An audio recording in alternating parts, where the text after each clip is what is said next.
Hello and welcome to another episode of My Retro Watches. What have I got in store for you this time? The Seiko 6139 chronograph movement. These are vintage Seiko movements.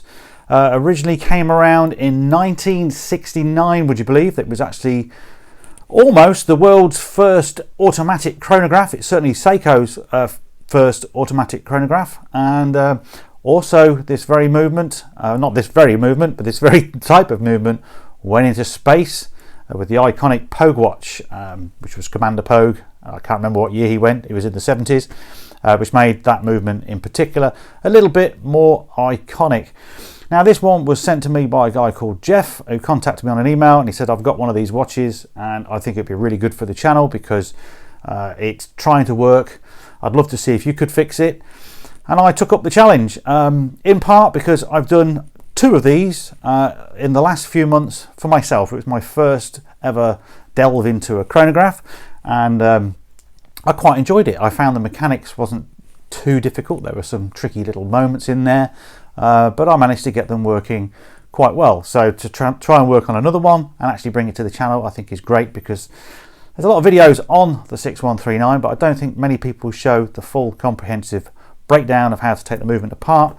And that's what this episode will be about. Incidentally, we're just going to try and take it apart and see if we can fault find, see if there's any parts missing or something like that. And then I plan, hopefully, to try and do a video on the assembly. Now, the assembly is a lot more complicated, and it's going to be quite difficult for me to film that, I think. But I'm going to give it a shot because I think it's worth it. There's not a lot of content out there, like I say, on these particular movements. So it'd be worth it for all you Seiko fans to see at least how I do it, and whether I make any mistakes along the way or not.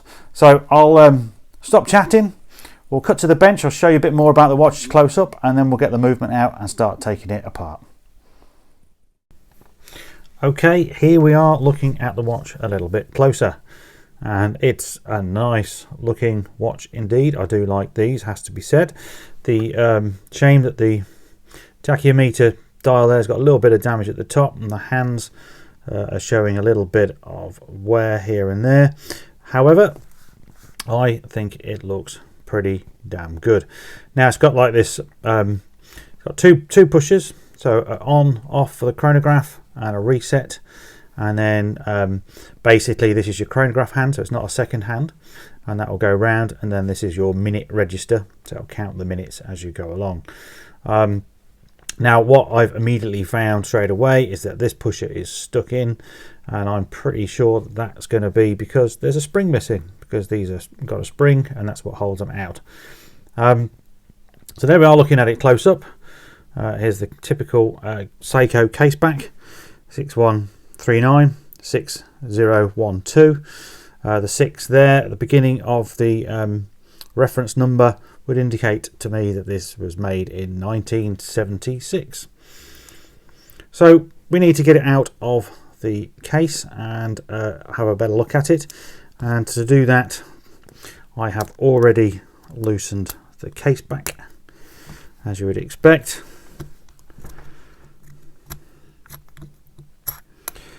And the case back is going to reveal a dull looking movement. It's not looking as clean as perhaps it could do, but it's all there that I can tell, but I am suspecting that we're going to need some parts. This looks extremely loose straight away.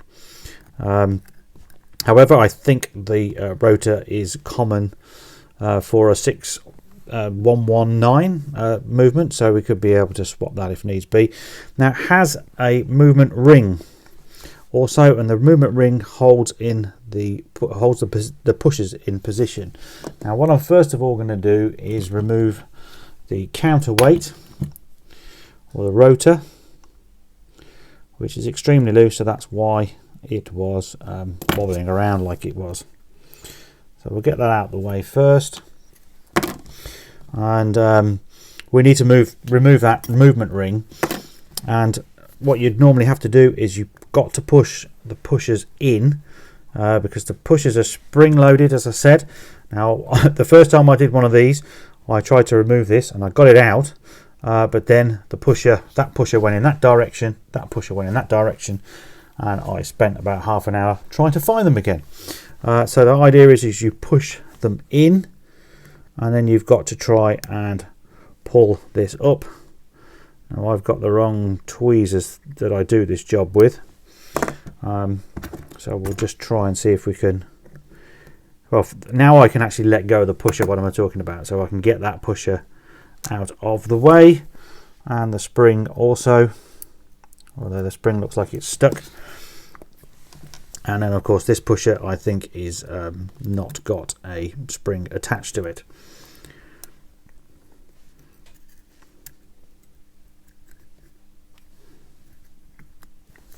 So there we are, one quite dirty movement ring is out, and all we then have to do is push the stem release in order to get the stem and the crown out. Okay, we have to get the tool, push it in properly, and then finally the stem is released. And if I just put my cushion upside down, the movement now is all out. And then of course what I want to do is put the crown immediately back in, and that is in part so that I can then wind the hands as close as I can get together in order to remove them. Now, and the dial is more exposed, it is a bit faded and jaded, but we won't let that worry us. A lot of DNA on the ring there, so clearly this watch was well loved and definitely well worn. So we now need to remove those hands so we can get the dial off.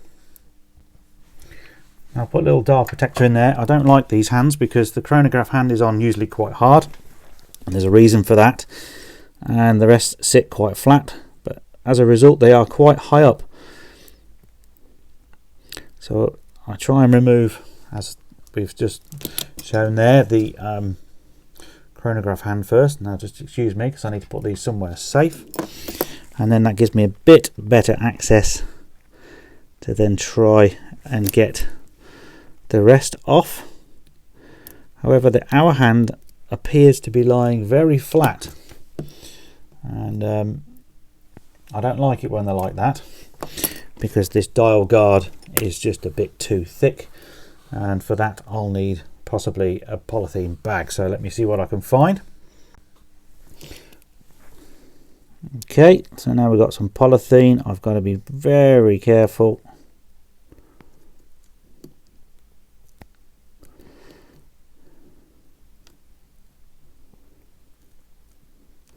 But no, this tool won't have it, so I'm going to take that off with my Presto tool instead.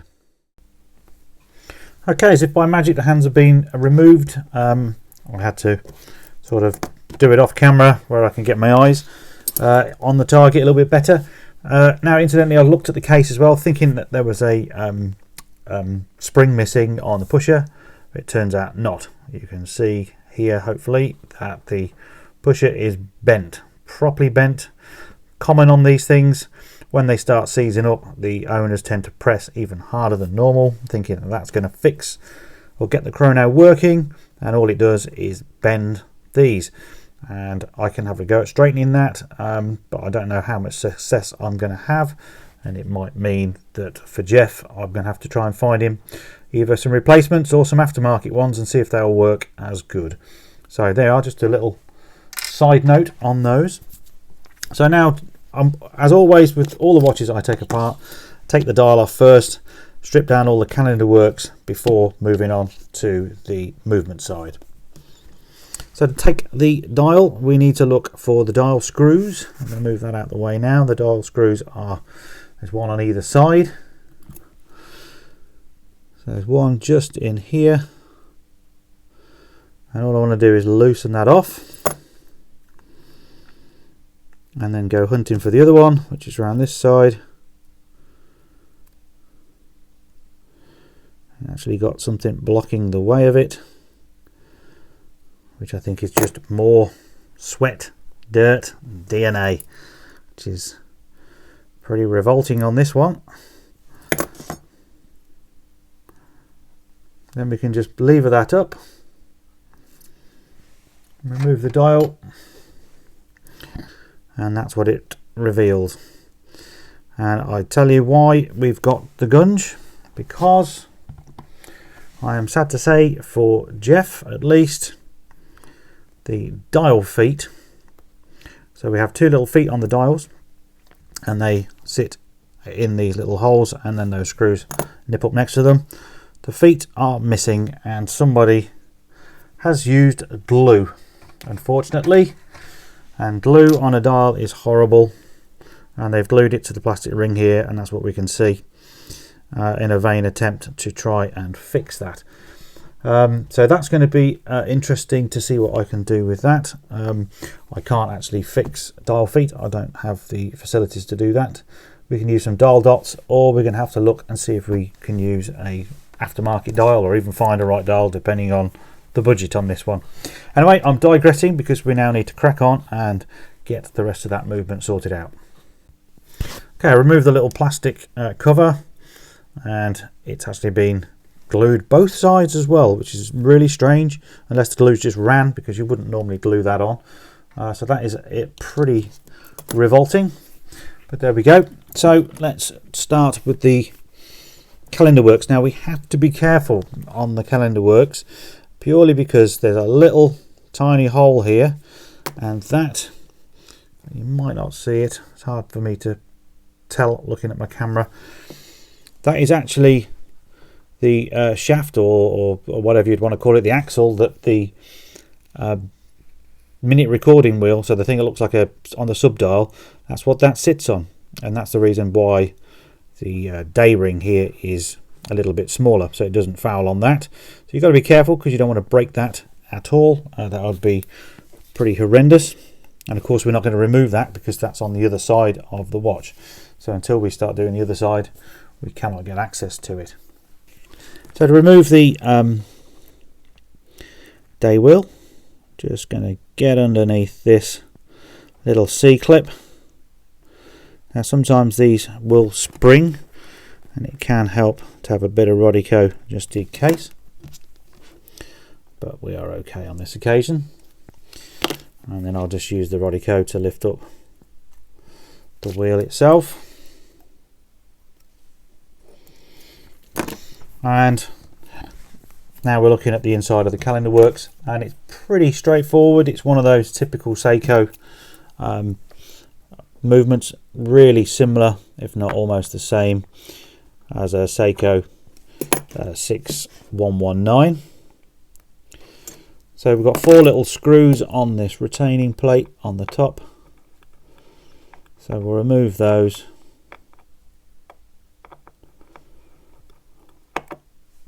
Now I'd always recommend to take one screw out at a time and move it to a safe place, because if you do knock the movement holder or knock something, everything goes flying, and these screws are pretty small.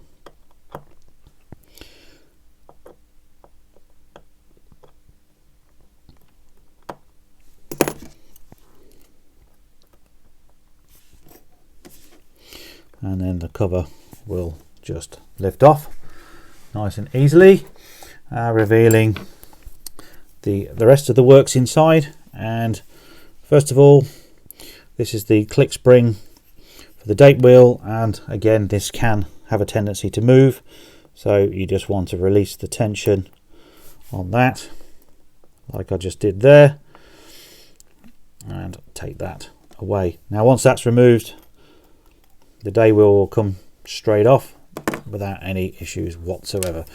And now we're looking a little bit more at the calendar works, so we can see more of the gears, and it's just a case of removing them all. So this is the hour wheel.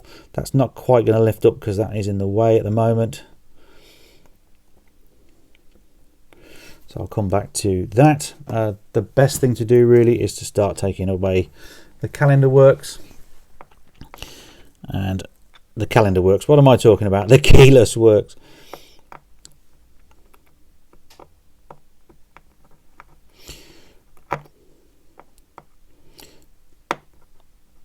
So we have the setting lever spring here, which has got 2 screws. And this actually is exactly the same as a 6119 Seiko, so if you ever needed these parts, they do fit, because I've actually fit them myself. You've just got this little quick set lever here as well, which is not attached to anything other than these 2 posts, and it's plain hard to get. So I'll just remove that out of the way. Now it's the quick set lever for the day wheel. So then we just need to get the yoke out.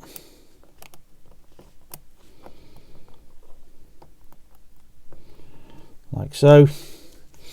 This is the setting lever itself, and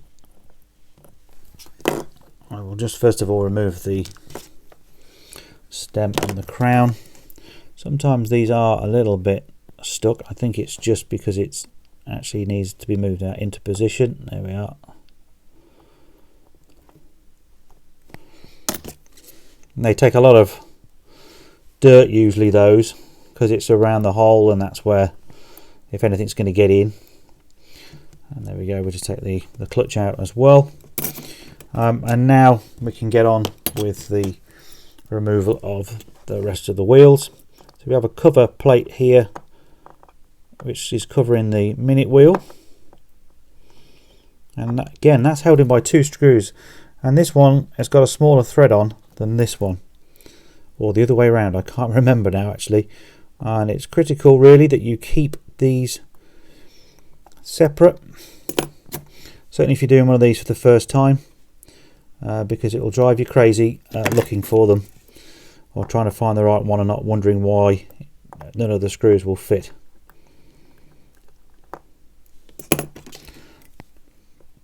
So yes, that's the bottom one, is the bigger thread than the top one, so it's got a little cover on it.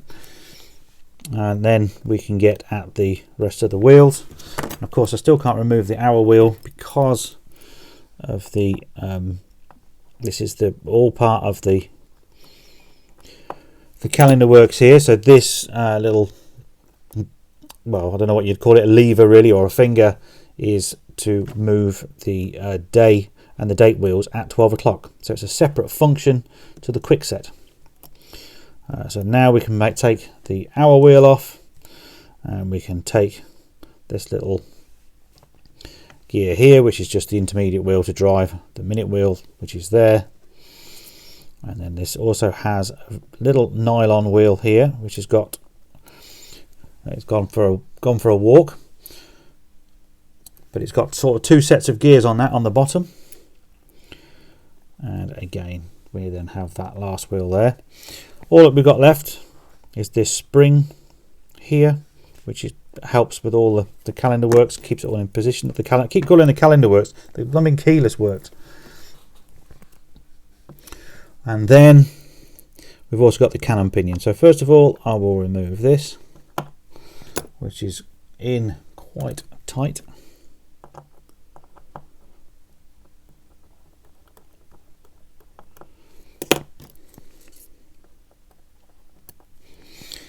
And once again, not got it off enough.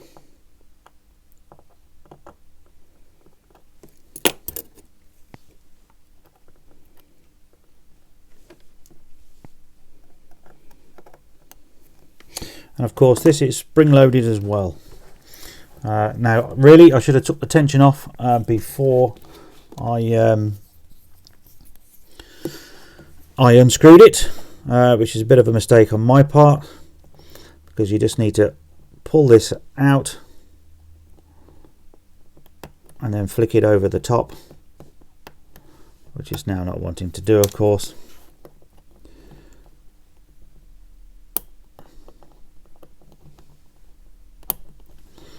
It really is in quite tight, has to be said. Okay, a little persuasion, a bit closer to my eyes again, and that is that removed. And then all we've got left is the cannon pinion. Lots of different ways to take cannon pinions off. Our friend Mark Lovett on Watch Repair Channel's got a special tool. I haven't got the luxury of buying those, they're really expensive. So I just use a pair of tweezers and I grab it on the sides and I pull up. And there we go. You've got to be a bit careful doing that because you have the main wheel here, which will hold the chrono wheel. It holds the chrono hand, sorry. It's called the chrono wheel, and this is prone to damage because it sticks up quite high as well. Those, if they're damaged, are really, really difficult to find replacements other than potentially from a donor watch. So there we go. That is the calendar side complete. So I'll now sort the parts out, put them in my tray, and we'll flip that over and then we'll take the rest of it apart.